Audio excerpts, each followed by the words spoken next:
Mesdames et messieurs, bonsoir. Bienvenue dans votre émission Panelka. Panelka est une émission bilingue. Bilingue, nous parlerons en lingala et en français. En l'occurrence, c'est la première édition de cette émission.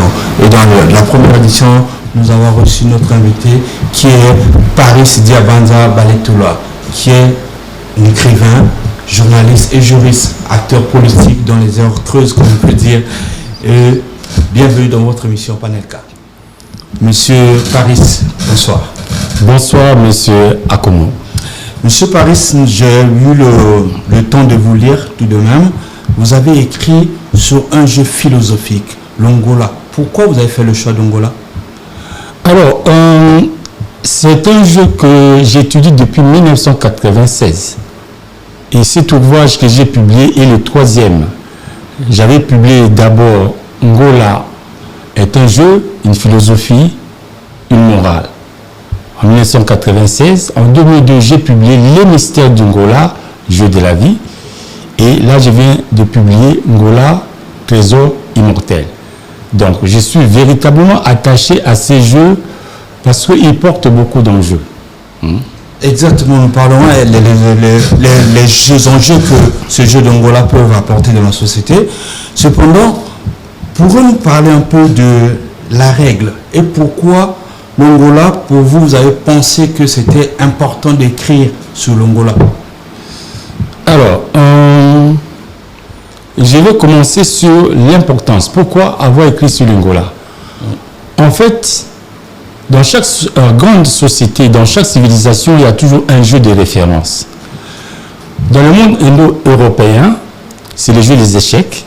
Et dans le monde asiatique, c'est le jeu de Go, qui se pratique sur un plateau de 19 cases x 19 pour représenter le calendrier lunaire. Et en Afrique et le monde mélanoïde, nous avons le jeu Ngola, connu sous d'autres noms, Awele, Songo, Kisoro, Kibuguzo, selon les langues de l'Afrique. Voilà. Donc c'est un jeu qui est très important parce qu'il est attaché au mythe sur l'origine. Chez les Dogons au Mali, on considère que l'Angola est un jeu qui a été donné aux hommes pour s'échapper du monde que Dieu allait détruire. Donc c'est comme une arche du monde. Donc c'est comme une sorte de fusée qui a permis aux ancêtres de quitter le monde que Dieu allait détruire pour aller dans le nouveau monde. Ça, c'est la côté philosophie de la chose. Voilà, au niveau de la cosmogonie de chez les Dogons. Donc, en fait, pour revenir un peu à la parole, parce qu'il y a plusieurs paroles, plusieurs récits de création, c'est important que les Africains apprennent aussi à se connaître eux-mêmes. Dieu crée à travers la première parole un fils unique qui s'appelle le chacal. Le chacal, fils unique de Dieu, va commettre l'inceste avec sa mère à cause de la solitude. Alors Dieu est fâché. Tout ça là, on parlera, quand vous parlez là, on est bien d'accord que vous parlez d'Angola, de la création d'Angola. On est là à l'origine d'Angola. D'accord. Donc c'est une question de parole et la première parole, la première création correspondant à la première parole échoue parce que le chacal commet l'inceste avec sa mère. Alors, Dieu va détruire le monde, mais par sa miséricorde, il envoie quand même des génies inspirer les hommes de telle manière qu'ils puissent créer une sorte de navette spatiale pour s'échapper du monde qui allait être détruit. Et cette navette spatiale-là, c'est l'Angola. Ça, c'est au niveau des mythes des origines. Le grand pharaon Narmer Ménès, celui qui va fonder la première grande civilisation humaine connue, la civilisation négro en pharaonique de l'Égypte, Narmer, quand il finit toutes les épreuves et qu'il réunit les deux terres, basse et haute Égypte, l'ancêtre qui l'inspire va lui dire, tu vas changer de nom. À partir d'aujourd'hui, tu deviens Ménès. Men, M-E-N, comme table de jeu, et c'est le plateau de jeu Angola. Donc, chez nous au Congo, il y a un roi qui s'appelle Shamba Borongongo. Il y a sa statuette au British Museum à Londres. On le voit, il verse une libation dans Angola. D'accord. C'est qu'une... Oui. Excusez-moi, M. Paris, ce n'est pas parce que je vous ai ravi la parole. Je voulais juste savoir également le plateau d'Angola. Il est composé à plusieurs trucs avec des graines. Cette réglementation, comment a été créée, comment a été fait, pourquoi? Alors, pour comprendre l'Angola, moi j'ai étudié plusieurs plateaux de jeu. On peut avoir des plateaux de jeu en forme... Chaque joueur a un classement. Oui, le classement, c'est sur le plateau équatorial uniquement. Et effectivement, avant de savoir jouer, il faut d'abord distinguer les plateaux de jeu. On a le petit plateau standard, 2 rangées de 6 cases, pratiquement souvent appelé Awele, Adito en Afrique de l'Ouest. Au Cameroun, Gabon, il joue avec un plateau de jeu de 2 rangées de 7 cases. Donc c'est quasiment le même plateau, le petit plateau. En Afrique centrale et en Afrique de l'Est, nous on pratique avec un grand plateau de 4 rangées de 8 cases. D'accord. Tu vois. Donc ça c'est au niveau du plateau des jeux. Ok. Souvent, nous avons eu le temps de notre enfance aussi de pratiquer l'Angola. Nous avons eu le temps de jouer. Mais par contre, il y a une réglementation où je trouve que c'est un peu... je ne dis pas que ce n'est pas logique, mais on joue au chaos. Une fois que quelqu'un a perdu tous les graines ou encore il lui reste quelques graines, on lui dit que tu es battu par chaos. Mais pourquoi le chaos? Pourtant, si vous avez dit, il y a aussi le côté mathématique. Le 0 a toujours été important aussi. Exact. En fait, le chaos ne devait pas exister dans l'Angola. Quand les gens pratiquent le jeu de fois en ville, des fois, on fait des innovations qui ne sont pas conformes ni à la mécanique du jeu, ni à la philosophie du jeu. Au niveau du Angola, quand on étudie ce jeu-là dans les années 93 avec un ami, un grand mathématicien camerounais, il s'appelle Wonchu Chamini, les précurseurs de l'intelligence artificielle, il a étudié aux États-Unis et il avait défendu brillamment une thèse en logique flow, il faisait les mathématiques flow. Alors lui, quand il a étudié l'Angola tel que je l'ai présenté, sa conviction est que dans les mathématiques d'Angola, si on veut construire vraiment les mathématiques d'Angola, les zéros devaient être traités comme un concept paralogique, donc un concept faux, inexistant. Mais, je dirais, 10 ans plus tard, en pratiquant au Congo, j'ai vu que les zéros est extrêmement rare, mais il peut apparaître. Les zéros, c'est-à-dire, on joue sur le plateau équatorial. J'ai deux rangées de 8 cases, l'adversaire est pareil. On a 32 graines au départ. À la fin du jeu, si j'arrive à aspirer toutes les graines de l'adversaire et que lui, il reste avec 0, là, il a perdu par KO. D'accord. Mais c'est un cas extrêmement rare. Et pour des raisons philosophiques, l'Afrique a une vision du monde optimiste. Pour nous, l'enfer ne devait pas exister. Pour nous, le jugement dernier, après la mort, vous nous parlez plus le côté spirituel. On n'est pas dans un débat religieux. L'Angola, il me semble que vous me parlez plus sur son côté spirituel. Non. Le jeu d'abord aussi. Avant le jeu, il faut aller au fondement du jeu. Parce que si vous pratiquez les jeux en négligeant l'essentiel, c'est-à-dire la spiritualité, vous passez à côté vraiment de l'essentiel. Parce que quand je parle je parle de la psychostasie, l'épreuve de la pesée des âmes. Après la mort, chacun va au jugement pour rendre compte de ce qu'il a réalisé au cours de sa vie. Maintenant, si la comptabilité est néfaste, Dieu est miséricordieux. Il ne décide pas de la destruction de l'âme. On donne une deuxième chance, deuxième session, allez, retourne, c'est la réincarnation. 2 fois, 3 fois, si tu ne veux pas changer, eh bien, là c'est la destruction de l'âme, c'est le cas du 0 qui est extrêmement rare, mais qui peut arriver. La vraie mort, c'est la destruction de l'âme. Monsieur Paris, je sais que vous êtes un juriste aussi, vous êtes un activiste politique, acteur politique. Vous avez écrit sur l'Angola. Et l'Angola, aujourd'hui, la dimension, c'est même pour cela que j'ai eu le cutus de vous inviter sur le plateau de Panelka. L'Angola avec les nouvelles générations, est-ce que ça rime? Qu'est-ce qu'on peut attendre? Aujourd'hui, il y a des jeux qui sont en ligne. Vous êtes à l'Occident, vous habitez en France, vous habitez en Europe. Et les jeunes jouent plus sur les ordinateurs. Est-ce qu'on peut trouver l'Angola en ligne, par exemple? Oui, alors, j'ai un ami... qui joue le Scrabble. Tout à fait. déjà, il y a des sites, il y a des sites même internationaux où on peut jouer à la Wele. Donc la version, je dirais, la version Angola de l'Afrique de l'Ouest, 2 rangées de 6 cases. Il y a des sites même internationaux où les gens peuvent jouer en ligne. Il y avait aussi un logiciel téléchargeable librement qui avait été conçu par un de tes compatriotes. Il s'appelle Mario Siko Longakoso, que je salue, qui était ingénieur chez Thales. Lui, il avait fabriqué un programme très intéressant avec un niveau de difficulté vraiment, comment on dit, très élevé. Moi, pour gagner, j'ai perdu 300 fois contre la machine avant de gagner. Et pour gagner contre la machine, il faut faire un match sans faute. Il faut jouer quasiment comme un dieu. Non. Si. Sérieux? Sérieux.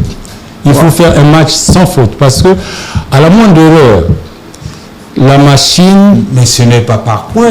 Gagner, c'est par point, non? Il faut faire des fautes, c'est ça? En fait, quand on joue en Angola, le but du jeu, c'est de capturer le maximum de pions. Ouais. Sur le grand plateau, celui qui n'a que qui va recevoir des cases solitaires avec des graines en singleton ne peut plus jouer parce qu'on ne joue pas la graine seule. Vous voyez pourquoi je vous ai raconté les mythes du chacal? Parce que la solitude est à éviter parce qu'elle crée les péchés. Tu vois. C'est ainsi que la graine qui est seule, on ne la joue pas. D'accord. Monsieur Paris, comme on disait, vous êtes également acteur politique. Donc nous allons donner, pour avoir un regard panoramique sur ce qui se passe entre-temps dans votre pays, le Congo, la RDC et les voisinages aussi, l'actualité politique de la sous-région. Cependant, nous allons parler, très récemment, il y a eu la condamnation de monsieur ancien ministre de la Justice, monsieur Constant Mutamba. Comment est-ce que vous jugez cette décision? Pas vous jugez, mais quelle est votre opinion? Alors, l'affaire Constant Mutamba est en train de secouer le pays. Je pense personnellement, parce que j'ai suivi ce procès et j'ai suivi le parcours du jeune ministre d'État honoraire, Constant Mutamba, je pense qu'il s'agit véritablement d'un coup politique. Parce que, effectivement, on doit, la tentative est punissable. Mais dans l'histoire, il y a des choses qui gênent, il y a des zones d'ombre. Mutamba ne pouvait pas, se sachant, comment dire, devant la lumière, parce qu'il était toujours devant. Oui. Il avait même prôné la peine de mort contre les détourneurs de fonds publics. Je ne le vois pas se mettre en faute lui-même et mon sentiment est vraiment qu'il a été piégé. Parce que... Comment est-ce que vous définissez cela? Le piège provient d'où? Le piège proviendrait de gens qui ont proposé la société qui devait faire le marché. La société où on a viré les fonds. D'accord. Voilà, donc cette société-là, Mutamba n'en avait pas le contrôle et il a dit, en nom d'État, il ne peut pas tout dire. D'accord. Mais cependant, nous pouvons dire que le commun des mortels dit que c'est une décision politique. Oui. C'est vrai? Ou vous pensez également que c'est une décision politique? Si. Parce qu'en fait, Mutamba, pourquoi Mutamba gêne? Mutamba gêne parce que en Afrique en général, je parle particulièrement de mon pays, le Congo. Les gens viennent en politique pour faire semblant de travailler. On ne travaille pas. On vient, on fait semblant de travailler et on regarde, on monte des projets qui sont surfacturés et puis on récupère des rétrocommissions. On s'enrichit en une vitesse fulgurante et puis le temps passe. Et puis dans l'entretemps, il faut vanter les mérites du chef, faire le dialolo. Ça permet de durer en politique. Mutamba, lui, il est venu pour résoudre les problèmes. Il a fait bien ou mal, on peut en discuter. Mais quand il sort les jeunes gens de prison, certains étaient arrêtés pour avoir volé une batterie. Il y a des gens qui étaient arrêtés, il n'y avait même pas de dossier. Donc, il y avait vraiment des cas de profonde injustice qu'il essaie de régler. D'ailleurs, il y a eu un jeune qui l'a reproché pour lui dire que Manda allait taper ici, là. Aujourd'hui, les gens disent que ce jeune était un prophète. Il n'avait pas eu de décision abusive aussi, non? Quand vous êtes dans l'action, quelque part, errare humanum est. Mais dans le fond, Mutamba avait une réelle volonté. il a rendu des biens qui ont été spoliés, des femmes, comment on dit, maltraitées, isolées, faibles. Il a vraiment lutté pour, comme on dit, pour la veuve et pour l'orphelin. Maintenant, il est jeune, il est perfectible. Je pense que sur le plan stratégique, il lui a manqué un peu de maturité, ça on peut le dire. Mais là où son cas choque, il y a ça lui a manqué la maturité de quel contexte qu'on parlait? Il a bien géré quand même, non? Sur le plan de son travail... Sur le plan politique ou sur le plan administratif? Sur le plan de son travail au ministère, en tout cas... Il a eu des paroles de trop, vous dites? Certainement. Mais au niveau de son travail, l'histoire des prisons, le combat pour restituer les biens des gens, essayer la traçabilité financière, la lutte contre les mafias, il a fait son travail. Le problème, c'est que il y avait un excès, vous venez de le dire, certaines paroles malheureuses. En fait, on ne tire pas sur tout le monde en même temps. D'où l'importance de pratiquer des jeux comme le Ngola pour apprendre la patience, l'humilité aussi, la prudence. Vous savez que lui se voyait déjà le 6e président de la RDC. Ce n'est pas seulement les mêmes personnes qui l'ont promu, je veux dire, celui en promu à être ministre, ce sont les mêmes qui l'ont condamné pour le mettre en prison. Ce sont les mêmes jeux politiques, c'est ça? En fait, ils ont peur de Moutamba. Toute la classe politique, là, en RDC, ils ont peur la majorité de l'opposition. Majorité comme opposition, c'est la même classe politique sur le plan idéologique.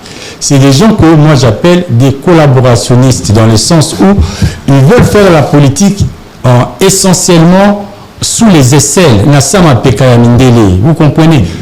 Toute notre classe politique sont alignés derrière les dictats américains. C'est pour cela qu'il y a eu quand même des mouvements sur le plan international. Des jeunes de la diaspora se sont mobilisés pour apporter leur soutien à Constant Moutamba. D'autres même ont pu dire que on voyait à Moutamba de Thomas Sankara, de Lumumba et plus récemment de Ibrahim Traoré. Il a le style Sankara. Moutamba n'est pas parti en Europe, peut-être une fois en Turquie pour se faire soigner quand il était empoisonné. Regardez tous les autres, ils passent leur vie où? On tournait toujours ici en Europe. Moutamba, lui, seul voyage, il a fait un voyage au Mali. Regardez comment il a mouillé le maillot quand Goma et Bukavu étaient tombés. À part Jean-Pierre Bemba, on n'a pas vu les autres ministres. Ils étaient cachés, couchés, et la plupart de ces gens-là étaient prêts même à pactiser avec les gens de M23 s'ils arrivaient à Kinshasa. Moutamba, il a pris beaucoup de risques physiques pour ce pays-là, et il est mal récompensé. Mais en faisant de lui un martyr, c'est aussi une erreur stratégique que le pouvoir, que la coalition anti-Moutamba, ils sont en train de donner du volume à Moutamba parce qu'il y a des comités qui se créent ici en diaspora. J'ai été sollicité. Vous voulez dire que la condamnation de M. Moutamba aujourd'hui le rend encore plus populaire? Ah oui. Il reviendra encore plus grand parce que dans notre pays, si je veux être méchant, mais nous sommes à la télé, il faut que je sois modéré. Normalement, il y a une disposition constitutionnelle. Quand tu as fait un mandat public, tu as été ministre, tu as été PDG d'entreprise du portefeuille, tu as été sénateur, je ne sais pas qui. Quand tu finis, normalement, à l'entrée, tu dois présenter l'état de ton patrimoine. À la sortie, tu présentes l'état de ton patrimoine. Alors, si on appliquait cette loi... Ça, c'est constitutionnel, ça. Voilà. C'est dans la Constitution. Voilà. Si on appliquait cette loi, je pense que plus de la moitié de nos gens seront en prison. Parce que nous avons vu comment ils sont venus, certains avec leur bottes en caoutchouc, d'autres avec leur lipap avec fusible. On a vu en 2-3 ans ce qu'ils sont devenus. Donc, s'acharner sur Moutamba, qui n'a pas touché l'argent physiquement, oui, la tentative est punissable, mais les zèles avec lesquels on a fait lever son immunité parlementaire, le procès expéditif, comme si le pays n'a pas d'autre priorité que de poursuivre Moutamba. Donc tout ça, sa santé. En plus, il y a un fait qui est très important. Constant Moutamba était en conflit avec le procureur qui l'a poursuivi. Pour deux choses. Moutamba dit, il arrive au ministère, au bout de 3 mois, le procureur avait déjà lancé une action pour faire arrêter Moutamba. Je pense que c'est le président qui a dû stopper. Ensuite, Moutamba va faire... Donc, il a eu de démêler. Des démêlés, parce que le type, il a acheté une villa à 900 000 euros en Europe, très au-delà de ses moyens. Moutamba l'a questionné sur l'affaire. Et donc, il y avait un conflit d'intérêts. Ce procureur-là ne pouvait pas juger Moutamba. Vous voyez, donc, je n'ai même pas compris comment les avocats... Il est condamné aujourd'hui, Constant Moutamba. L'ancien ministre de la Justice, Constant Moutamba, a eu à lancer un mandat d'arrêt international, en l'occurrence en la personne de l'ancien président de la République, Joseph Kabila. Est-ce que sa décision tenait la route? Pourquoi cette décision? Pourtant, on sait, d'autres disent que c'est un poulain de Joseph Kabila. Il a travaillé avec lui. Mais je pense que ça c'est quand j'ai parlé d'immaturité, il y a tout ça. Parce que lui, on s'est servi de lui. Hein? On s'est servi de lui comme d'un commando qu'on envoie au casse-pipe.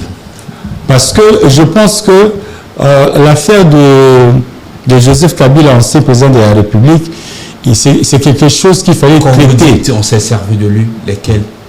Sa hiérarchie s'est servie de lui. Vous dites que c'est une décision qui venait, en l'occurrence, du président de la République. En tout cas, c'était sa volonté qui, lui, l'a mise en place.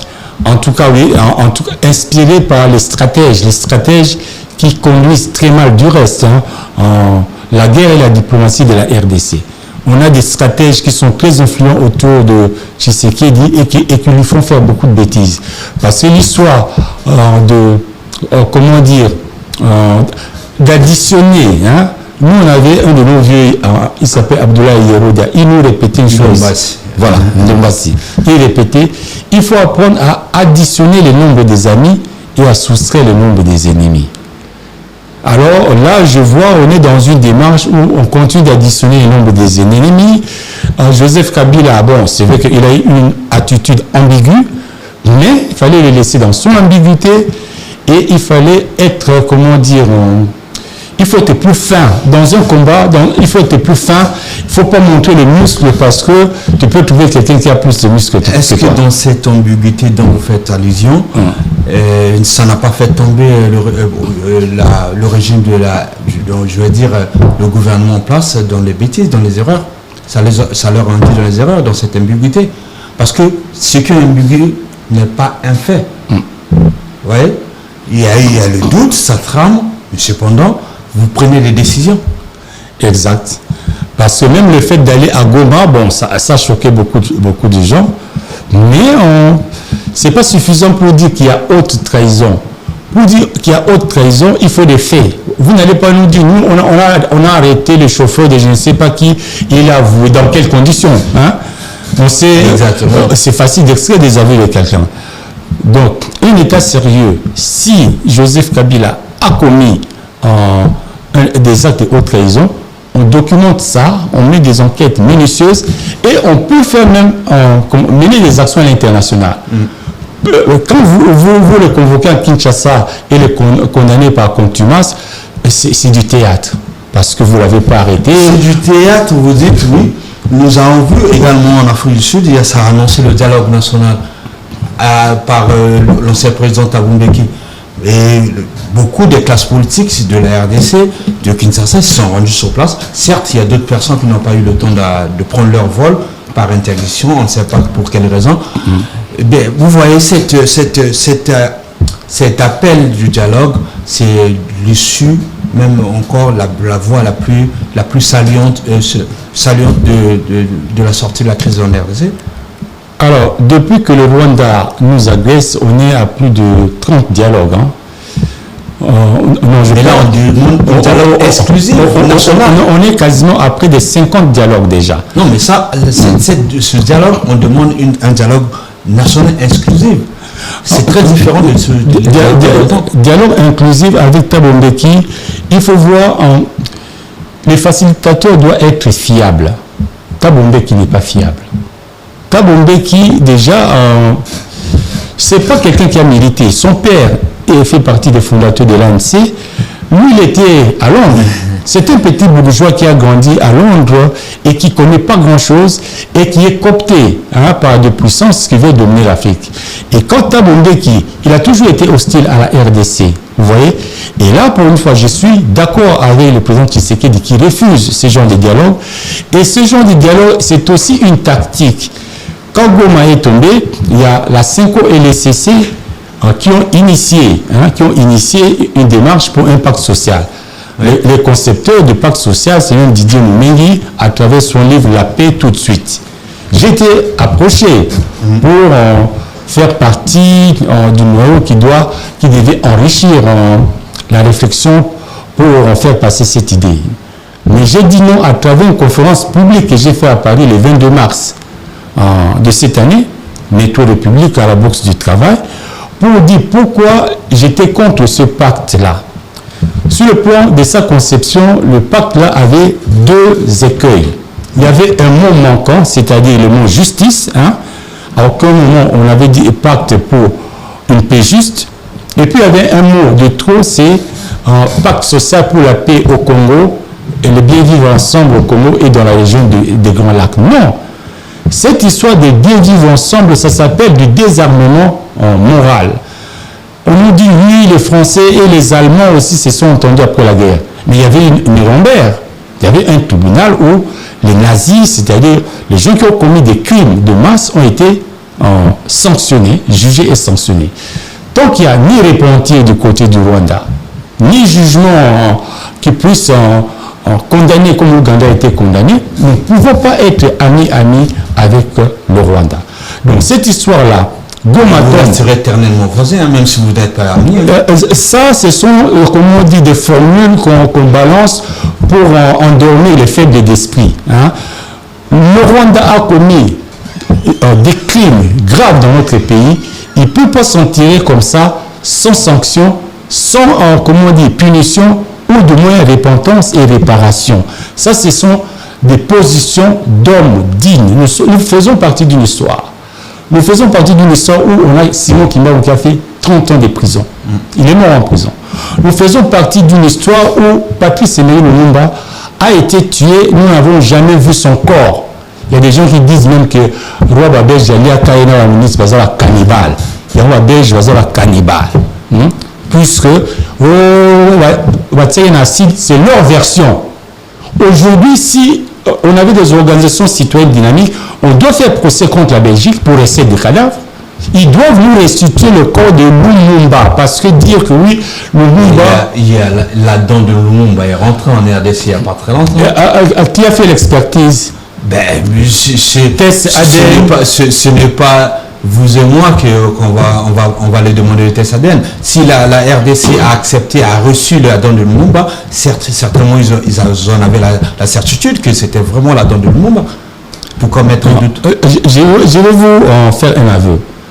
En 2012, février, je pense, j'avais organisé une conférence à Paris Métro Belleville. J'avais invité le sociologue belge Ludo De Witt. C'est lui qui a écrit le livre Le massacre, l'assassinat de Lumumba. Et c'est son livre qui a créé les scandales pour créer la dynamique qui va aboutir jusqu'à la restitution de la dent.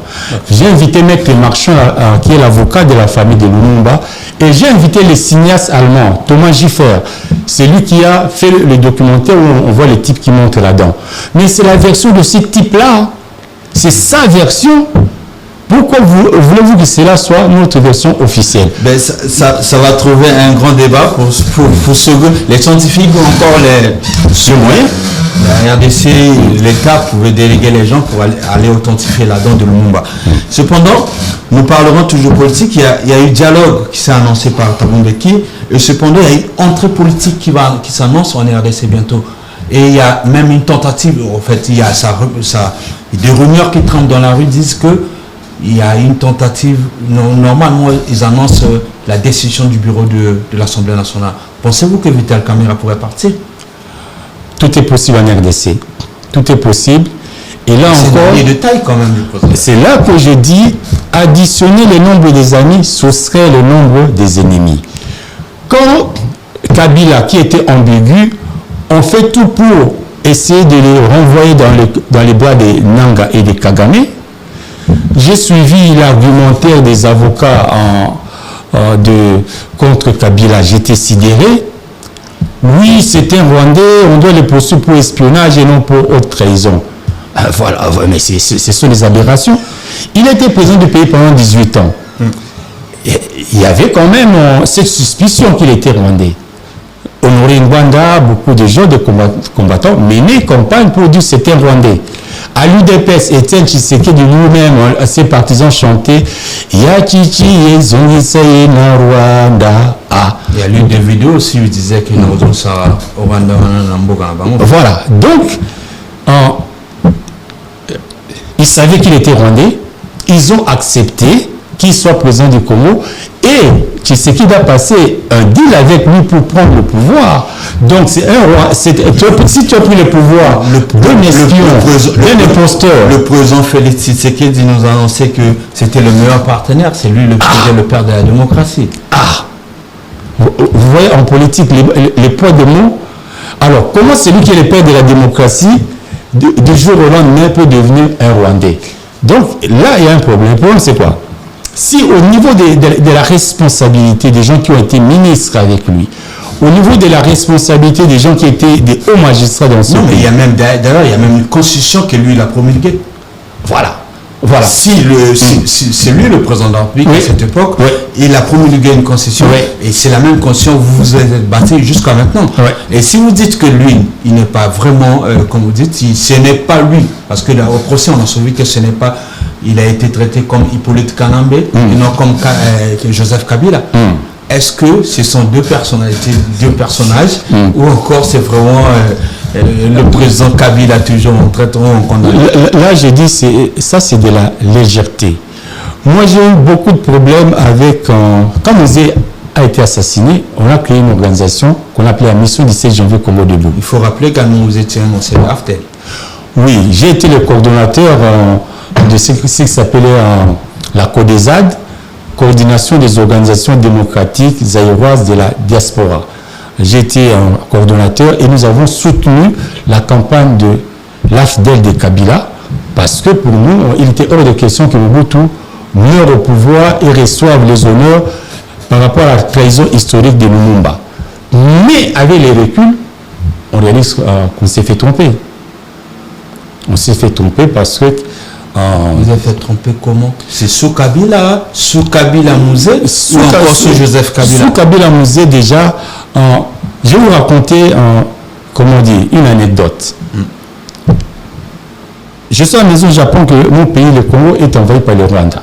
J'y passe des coups de fil aux compatriotes. On est au mois de septembre, octobre 1996. Et j'apprends qu'il y a une réunion qui se tient à Montreuil avec nos aînés et j'y vais. Et là, on a deux idéologues. On a Jean-Baptiste Moulemba, qui a été le premier PDG nommé par Kabila le Père, à l'Obéma, au fils de Bemalaki. Jean-Baptiste Moulemba, qui dit, d'abord il y a Jacques Mabiala, un écrivain brillant congolais, Jacques Mabiala Moulou, il dit, même si on n'aime pas Mobutu, attention, c'est une invasion, ce sont les Rwandais. On doit se dresser pour barrer la route aux Rwandais derrière Mobutu. Moulemba dit, même si Kabila vient avec le Rwandais, c'est un patriote. Jamais il peut souscrire à un projet qui met en danger la souveraineté du pays. Donc il dit, mettons-nous avec Kabila et les Rwandais pour chasser Mobutu, on aura fait un petit pas. Après, on va avec les Rwandais. Donc, il y avait quand même un débat. Je pense que nous n'allons pas les révéler les vieux de moi parce que nous avons connu ce qui a donné ensuite l'entrée de l'AFDL et la gestion de Mosé Laurent Désiré Kabila jusqu'à son assassinat et ainsi de suite jusqu'à l'arrivée de Joseph Kabila. Le vrai problème dont je posais la question, où je n'ai pas encore trouvé votre opinion, votre manière de dire, ou encore votre manière de voir les choses, dont je parlais, la décision du bureau de l'Assemblée nationale de Vidal Kamere. Et pourtant, elle a lieu de taille. Ça va être encore... J'avais évoqué les souvenirs de Kabila passé, je disais l'histoire d'additionner l'homme des amis. Donc, Kabila, Joseph, vous l'envoyez dans les bois de Nanga. et M23. Maintenant, Vital Kamerhe, qui est un allié détail, comme vous dites, avec ses ambiguïtés aussi, hein, lui aussi, il est spécial. Mais on est dans une phase où ils doivent consolider leur alliance. Ils sont en plus des partenaires de l'Union sacrée. Il ne faut pas oublier le rôle historique joué par Vital Kamerhe dans le processus qui mène Félix Tshisekedi au pouvoir. Quand ils sont partis à Genève pour choisir un candidat unique de l'opposition, Oui. C'est Martin Fayulu qui a été plébiscité. Plébiscité par Lamuka. Voilà. Et en ce moment-là, Félix Tshisekedi accepte sa défaite et félicite. Il accorde une interview et Voilà. félicite. Il dit nous avons un seul candidat, c'est Martin Fayulu. Voilà. Mais la seule personne qui n'avait pas cru en Martin Fayulu, on va dire, c'était Vital Kamerhe. Parce que Vital Kamerhe avait d'autres consignes, manifestement. Hein? Vous venez d'où les consignes de Vital Kamerhe? Les consignes venaient C'est le de... président national du parti. Les consignes venaient de quelque part. Parce que, en fait, dans notre pays, le point, c'est quoi? Vous faites allusion quand vous dites les consignes venaient de quelque part. Je vais être plus précis après. Oui. Là, ce que je vais montrer, c'est quoi? Nous, on banalise. Tu sais, un pays où les gens n'ont pas le sens de la parole, c'est un pays qui est destiné à mourir. Vous comprenez? La parole de quelqu'un doit être d'or. Quand tu prends un engagement, tu dois tenir. Kamerhe et Félix Tshisekedi et les autres, ils s'étaient entendus. On va à Genève pour choisir un candidat unique. Ils arrivent là, on met la procédure, vous l'acceptez, vous passez au vote, vous perdez, et Fachi, bon, dans sa nature sûrement bonne, accepte sportivement la défaite, mais Kamerhe... C'est un démocrate. C'était la démocratie. Tout à fait, mais Kamerhe n'accepte pas. Et quand il n'accepte pas, il reste... Est-ce qu'il avait voté Vital Kamerhe? Si, il avait voté. Il avait voté pour qui? Il avait voté pour Tshisekedi, naturellement. Donc, il reste silencieux parce qu'en fait, avant même qu'ils aillent à Genève, beaucoup de bruit circulait que les dauphins de Kabila se trouvent dans l'opposition. Donc, manifestement, il y avait déjà eu des pourparlers pour que Félix Tshisekedi soit le candidat. Comme il avait le parti qui avait la plus grande assise, je pense que les gens qui veulent avoir la même main sur le Congo avaient déjà joué la pièce ou le pion ou la graine en Félix Tshisekedi. Maintenant, c'est le Félix Tshisekedi et surtout Kamerhe, les deux ont fait, c'est un acte de forfaiture. Vous ne pouvez pas prendre un engagement solennel et du jour au lendemain retourner. Parce que là, c'est déjà une maîtrise. Ce retournement de Félix Tshisekedi, bien que ça a été lancé par Jean-Marc Kaboul, mais l'initiative est venue de Vital Kamerhe. Tout à fait. Parce que Vital Kamerhe lui a fait croire que lui, il avait la base politique. Ouais. Donc Vital Kamerhe n'a pas eu tort de jurer sur la carte qui gagne. Oui, je ne dirais pas qu'il n'a pas eu tort. Il a eu tort. Sur le plan moral, ce qu'ils ont fait, c'est ignominieux. Quand vous faites un deal, il faut l'accepter. Bon, après, on est en politique. Maintenant, qu'est-ce qui se passe? Donc, Vital Kamerhe, il a quand même été le stratège qui a eu la force mentale de refuser une situation qui échappait à leur plan et pour qu'on reste dans l'option Fachi. Et Fachi et Kamerhe s'étaient entendus. Fachi devait faire un mandat et le deuxième mandat devait être le mandat de Vital Kamerhe. Alors, d'après les accords qu'ils ont eu, les accords cash, cap pour le changement.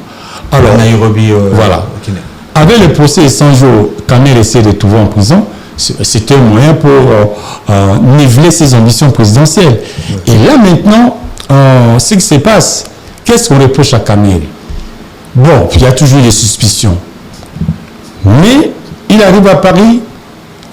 Je pense qu'il y avait un événement au Sénat français. Oui, j'ai été présent même. J'ai eu ça à cette occasion. J'ai eu alors rencontrer le président Vital Kamerhe. Oui. Mais cependant, ce qui s'est passé à Paris, je peux vous témoigner parce que j'étais dans l'hémicycle. Okay. Il s'est embrassé avec le vice-président de l'Assemblée nationale du Rwanda. C'était, il y a eu une ovation dans la salle. Et quasiment, il faut dire que toute la classe politique de la francophonie, bien sûr, qui était là, aimer que la RDC fasse vraiment la paix avec le Rwanda.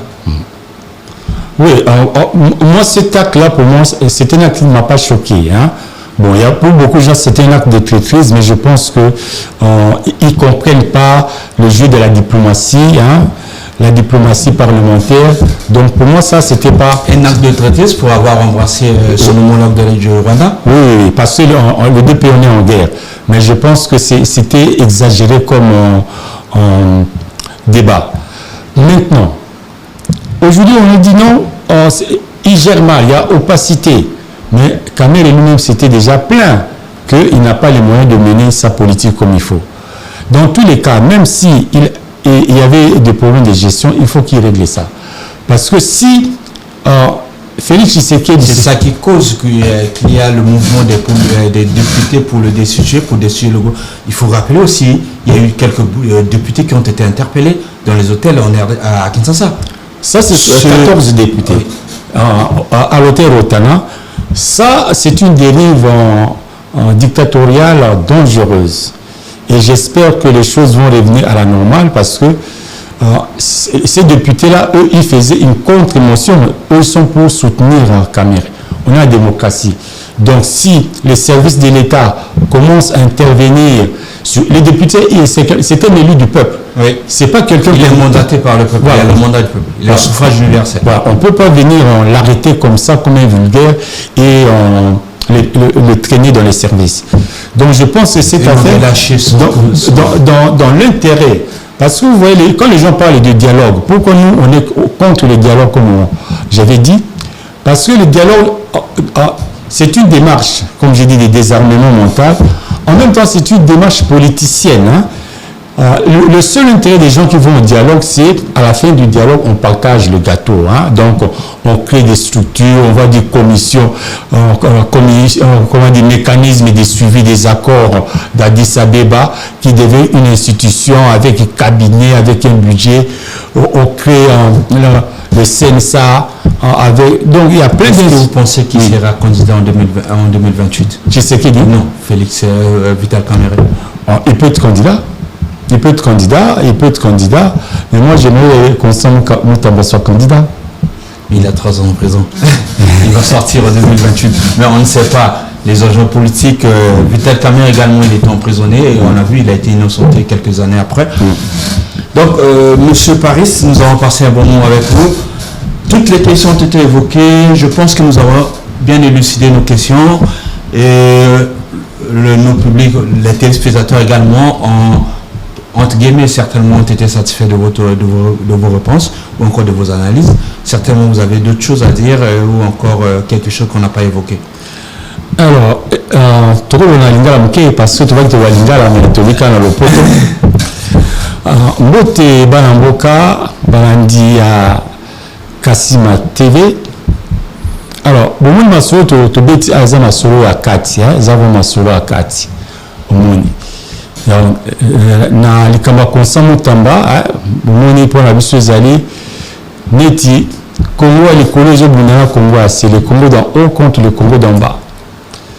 Mutamba azubo konzi avandaka na ndako na avandaka akini babola te a changé mutuka te a changé bamatsa te aza ya batu siko bato ya République ya Gombe oyo batambola na ba cortège à sens unique ata babomi motu basenga ata pardon te bafuta te bato wana balingi so bazoma mwana moke konsa Mutamba batia ye na boloko mpo baboma gaz na ye te tondima yango te. Justice fo ezala mpa ya moto nyonso to so bolingi bokanga bamiyibi bokanga bango nyonso to bolobaki so moto azwi akoti na pouvoir alakisa biloko na ye patrimoine soki abimi alakisa biloko na ye sikoyo mponi mobeko ya mosalelaka te totala nani akobima mobimba nani akobima mobimba. Mutamba aza jeune asali mosala na ye kitoko, il est bien formé abundi etumba ya mboka et c'est vraiment une injustice ya kobimisa ye moyibi na kati ya misolo mpe asimbi na ye te ozomona.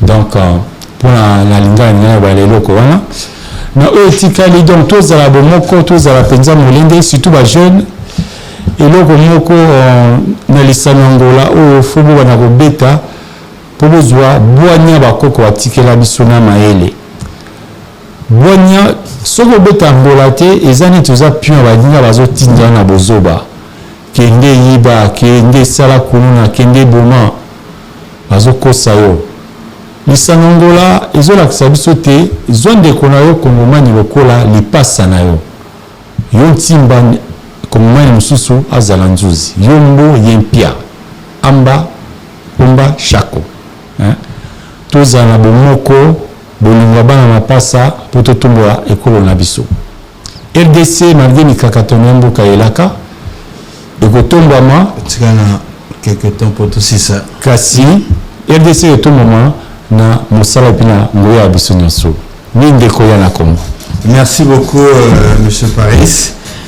Ben, nous rappelons des téléspectateurs que nous mettons un terme à notre émission Panelka et nous avons eu le plaisir sur le plateau de recevoir l'écrivain, journaliste et juriste monsieur Paris Diabanza Baletula a élaboré bien la question bien na réponse a élaboré la réponse c'est kitoko montant ça la opinion et sur ce nous mettons un terme à cette première édition et à prochainement.